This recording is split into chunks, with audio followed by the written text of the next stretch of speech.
Number 1. The Peter Curry Abductions. In 1973, Peter Curry moved to Australia and met his beautiful wife Vivian. In February of 1988, strange things began to occur. The couple started to see weird lights in the sky, but it wasn't until that summer in July that Peter had his first terrifying experience. Peter was lying in bed when he felt a sudden jolt on his ankle. This caused Peter to become paralyzed but conscious, which is when he realized there were 4 hooded silhouettes standing next to his bed. They told him telepathically that it would be over fast and then raised a long needle to his head. Then he blacked out. His next encounter didn't occur until 1992. Peter woke up in his bed to find 2 naked female creatures sitting on his bed. They looked human in almost every aspect, but their eyes were twice the size of humans. The one with blonde hair grabbed him and pushed his face into her chest. The female was strong, and Peter tried to escape her grasp. When he finally caught his breath from the struggle, they were gone. This is when he found 2 blonde hairs wrapped around his genitals. He removed them and put them in a bag for further research. The hairs were examined by scientists, who determined them to appear human but had 5 different DNA markers, which is associated with Mongolians. Although nothing has been found since then, the Physical Evidence Group is still looking for answers about the strange female humanoid in Peter's room that night. Number 2. Dr. Herbert Hopkins. What if the men in black are real and out there to protect the secrets of the galaxy? Dr. Herbert Hopkins found out the hard way that this might just be the truth. Although Hopkins was not abducted, he did have a run-in with a strange person that didn't want him investigating an abduction.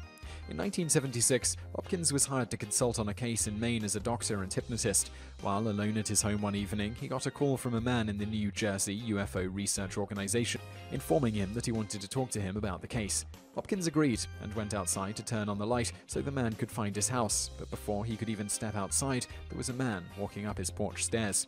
He was dressed in a black suit and hat. Once he removed the hat, he says the man was completely hairless. His skin was almost transparent until Hopkins noticed that the man was wearing lipstick. The man entered the house and they discussed the case, but something occurred that scared Hopkins as they were talking. The man showed him a coin and made it disappear and then told Hopkins, "Neither you or anyone else on this planet will ever see that coin again."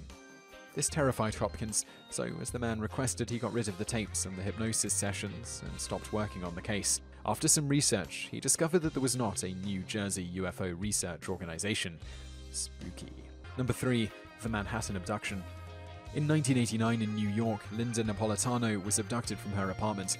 This abduction had multiple eyewitness accounts. On November the 30th, around 3 in the morning, Napolitano was abducted. She had no idea what happened after the abduction, but through hypnosis was also able to put the pieces together. She soon remembered that 3 grey aliens levitated her out of her window to a ship. 2 bodyguards of United Nations statesman Javier Perez de Cula witnessed this abduction. Gent Kimball also witnessed it, but chalked it up to a movie being filmed in the area. Napolitano hired UFO researcher Bud Hopkins to investigate, but couldn't get Cula to tell the public about what happened that night. This is one of the only UFO abductions to be witnessed by so many people, but never fully investigated. 4. Sergeant Charles L. Moody's abduction. In 1975, in the Alamogordo Desert in New Mexico, the site of the recent recovery of the lost Atari video game Burial, where all the lost ET games and consoles were found, Sergeant Moody was watching a meteor shower when he saw a spherical metal object in the sky, hovering only a few hundred meters away from him. The object began to come towards him, so he began to run to his car.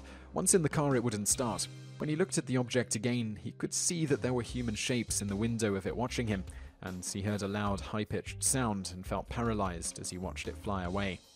Moody was able to get his car started and went home, but was astonished to see that it was 3 in the morning, meaning that he had an hour and a half of time unaccounted for. Days after the incident, Moody broke out in a rash and experienced back pain. Using self-hypnosis, Moody was able to fill the gaps of time that he lost. He remembered 2 tall creatures approach him after becoming numb.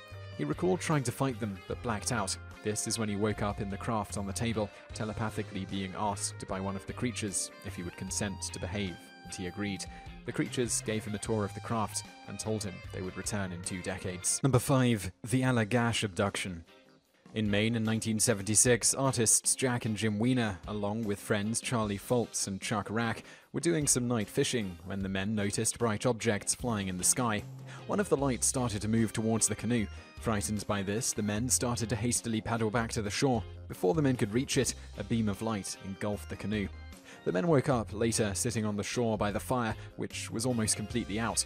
When the men got home, they experienced nightmares of being poked and prodded by the aliens. All 4 men underwent hypnosis to remember the events. This is where they remembered being tested and having bodily fluids removed from them. Even though the men got separate sessions, all of their stories were exactly the same. Since the men were artists, they were able to sketch the room, aliens, and tools used on them from their memories. Number 6. Buffledge Abduction. In 1969 at Buffledge Summer Camp in Vermont, 2 teenage employees, known as Michael and Janet in the reports, were sitting on the dock enjoying the sunset late one afternoon when a bright light filled the sky. They watched as the light drew closer to them. As they watched, 3 smaller lights broke off from the big light and began to dart over the lake. One of the little lights fell into the water. A few minutes went by, then the light shot up and started flying towards them. As the lights began to get closer, Michael yelled at the light, and suddenly they were floating. Seconds later, the 2 were back on the dock and the lights were gone. Neither talked about what had happened. Over the years, Michael became obsessed with finding out what happened to him. He went to a hypnotist who helped him remember. This is where he recalled the ship and having samples being taken from him. He remembered the aliens had large eyes and 3 fingers on each hand that were webbed. After remembering all that had happened to him, Michael contacted Janet, and she described the same story as Number 7. Antonio Villas Boas Abduction. In 1957, 23-year-old Brazilian farmer Antonio Villas Boas was working late in the field. While working in the fields, he noticed a red light in the night sky. This light started to move towards him and grow larger. This was when he noticed that the light was an oval shape and that the top part of it was spinning. This is when the UFO landed in the field. Boas jumped on his tractor to escape, but it stopped working shortly after he turned it on, so he began to run. This was when one of the aliens, dressed in a helmet and coveralls, grabbed him. 3 others came to help the alien and put Boas in their ship. They were also dressed in coveralls and had creepy blue eyes. After entering the ship, he was stripped of his clothes and covered in a type of gel. The creatures took blood samples, and then a female creature appeared and began to have sexual intercourse with him. After she was finished, she patted his stomach and pointed into the air as if to tell him that she would have his baby in space. When Boas was being released from the ship, he tried to take something off the ship as proof of his abduction, but was then thrown off. He went on to become a lawyer, and still swears this story is true. Number 8. The Trucker's Wife Abduction.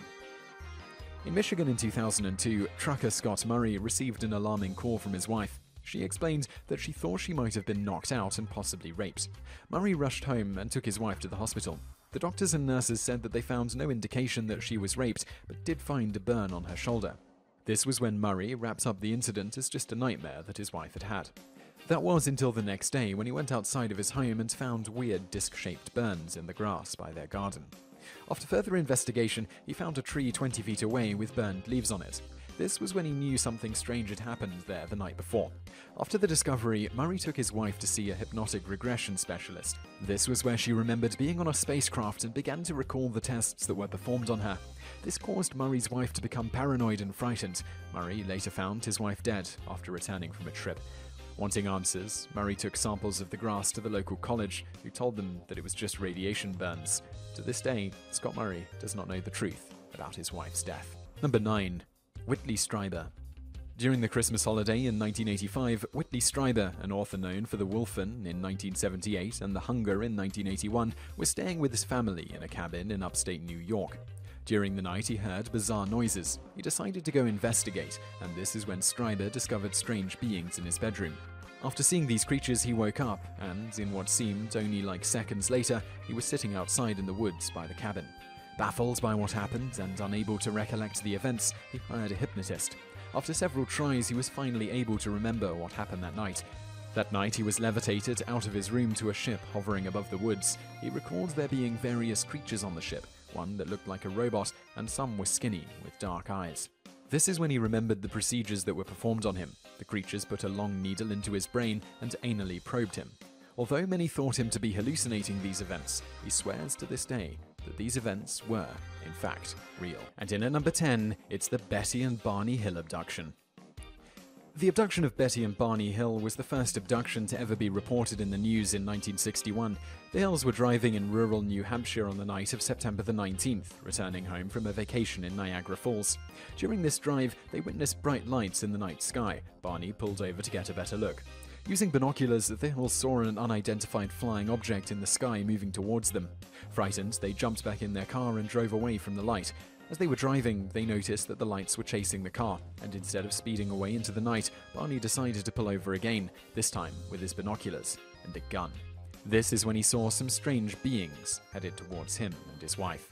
After seeing them, Barney finally hightailed it out of there, but this was cut short when the Hills heard a strange sound and became paralyzed by a tingling over their entire body. 35 minutes later, the Hills became aware that something strange had just happened, but couldn't remember what. Barney's shoes were all scratched, and both of their watches were mysteriously broken.